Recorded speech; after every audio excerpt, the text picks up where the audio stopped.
Chers amis, Shabbat Shalom à tous. Je voudrais revenir avec vous sur un petit point de la paracha de la semaine que nous allons lire à la maison, là sur la paracha Tazria Metzora. Une des choses qui étonne beaucoup le rabbi dans ces deux parachiotes, c'est comment ça se fait que le nom Cohen est mentionné 106 fois, à savoir que dans toute la Torah, il est mentionné à peu près comme 300 fois. Et on dit comment il est mentionné dans nos parachutes, que le Cohen va rendre pur, que le Cohen va rendre tamé, le Cohen il va voir, et on parle du Cohen, voilà, 106 fois on mentionne son nom. Et le rabbi s'étonne énormément, comment ça se fait? Alors pour répondre un peu à ça, on va un peu expliquer de quoi la paracha nous parle. Elle nous parle de quelqu'un, un des points qu'elle nous parle, c'est sur quelqu'un qui a fait Chas Shalom du Lashon Hara, qui a mal parlé sur quelqu'un. Qui, exemple, tu vas voir Simon, tu dis Simon, t'as entendu ce qu'il a fait, le petit Jaco, il est parti voir l'autre, il a fait ça, talali, talala. Bon, toi, t'as rien fait de mal, hein, t'as juste répété ce qu'il a fait, t'as pas tapé, t'as pas crié, t'as juste répété gentiment, même en charriant un petit peu. Pas... La Torah dit qu'un homme qui avait fait ça, la lèpre tombait sur lui. Il avait la lèpre.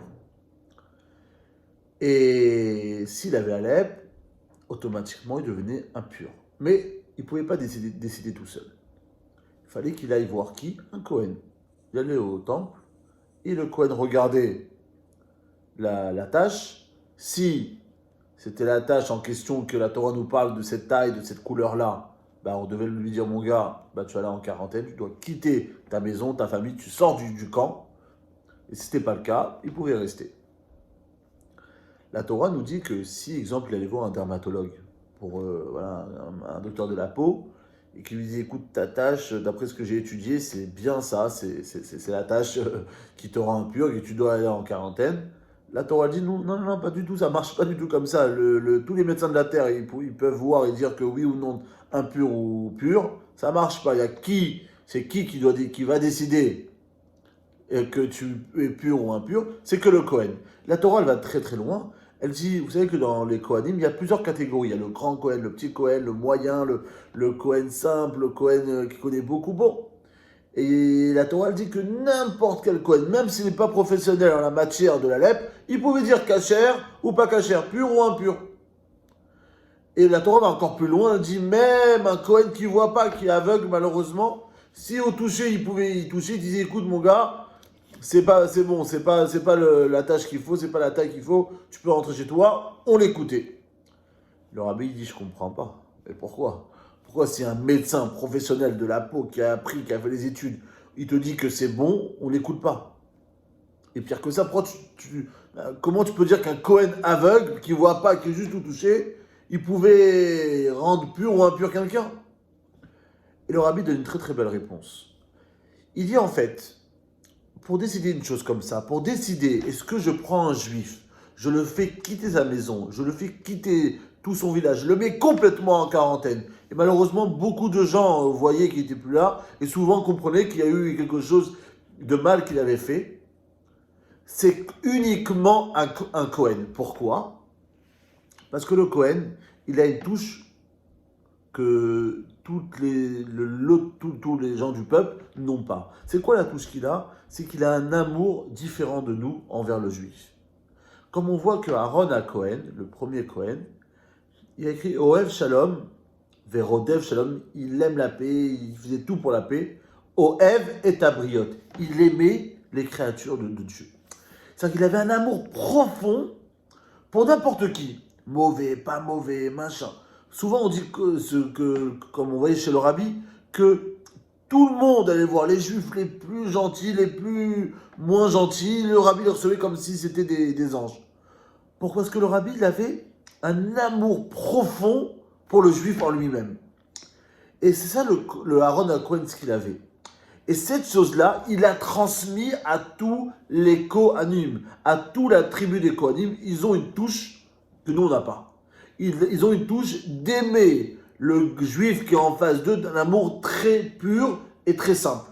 Sans je veux l'aimer parce que, ou parce qu'il va faire, ou voilà, pour aucune raison. Je l'aime parce qu'il est juif. Et ça, il dit, ça joue énormément pour la décision, est-ce que de rendre pur ou impur? Pourquoi? Parce que Dieu, il savait que si quelqu'un, il aime son prochain, il va tout faire en sorte pour dire écoute mon garçon, t'as un coup de bol, c'est pas, il manque 1 millimètre ou 2 millimètres pour te dire que cette tâche-là te rend impur, elle te fait mettre en quarantaine.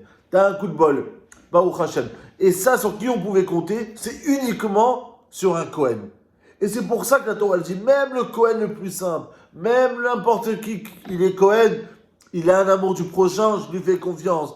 Que ça, il n'est pas si bon que ça, il va savoir dire si c'est vraiment impur. Bah, il le dira, mais s'il y a il y a des moyens de dire, écoute, c'est pas c'est pas comme ça n'a pas tous les critères qu'il faut pour te rendre impur, tu peux rester, il le fait. C'est pour ça que la Torah, elle le mentionne plein de fois le Kohen, presque 106 fois le Kohen dans cette paracha, pour te dire, mon gars, fais attention. Fais attention comment tu parles, c'est une chose. Fais attention de ne pas catégoriser quelqu'un directement. Souvent, nous, on a ce côté-là de un peu faire un tri. Non, non, la Torah, elle n'est pas d'accord. Regarde les Kohanim, et nous, dans nous, on a tous aussi, si on va au profond, on a une petite fibre comme ça de Kohen. Pas autant que le Kohen, mais on a quelque chose. Et on doit réveiller ça quand on voit que notre pensée, elle n'est pas pure concernant quelqu'un, elle n'est pas très propre. Et on doit se dire, oh là, il faut que je me calme, je veux bien penser sur la personne qui est en face de moi. C'est un travail. Aujourd'hui, avec ce qui se passe, au confinement, on a beaucoup réfléchi. Beaucoup de gens, je pense que beaucoup de monde a réfléchi un peu sur soi-même, sur sa manière de vivre, sa manière de voir, sa manière de réaliser chaque chose qui se passe dans ce monde, la force de Dieu. Bon, mais un des points qu'on doit prendre sur nous, et la paracha de cette semaine nous l'apprend, c'est ça. Regarde, fais attention de la manière comment tu parles sur quelqu'un et de la manière comment tu peux catégoriser quelqu'un. Souvent, malheureusement, on peut se tromper. Il faut faire attention, il ne faut pas se tromper, parce que Dieu n'aime pas ça.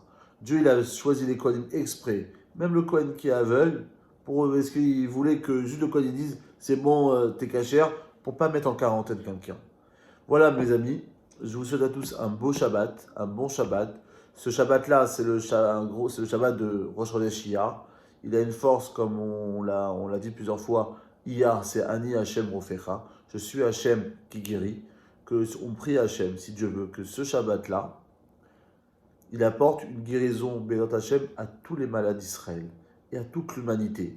Et ça, encore une fois, comme on a vu récemment une vidéo du Rabbi qui tourne, où le Rabbi demande à chaque juif de faire en son pouvoir de ramener Mashiach.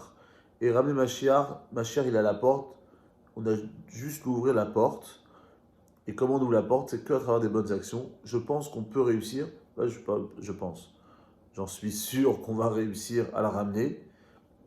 Comment? Déjà, avec notre pensée, penser bien sur l'autre, comme la paracha nous l'enseigne, et qu'on puisse être zoché de recevoir Mashiach très vite, tout de suite, et on se retrouve à Yerushalayim reconstruit. Amen.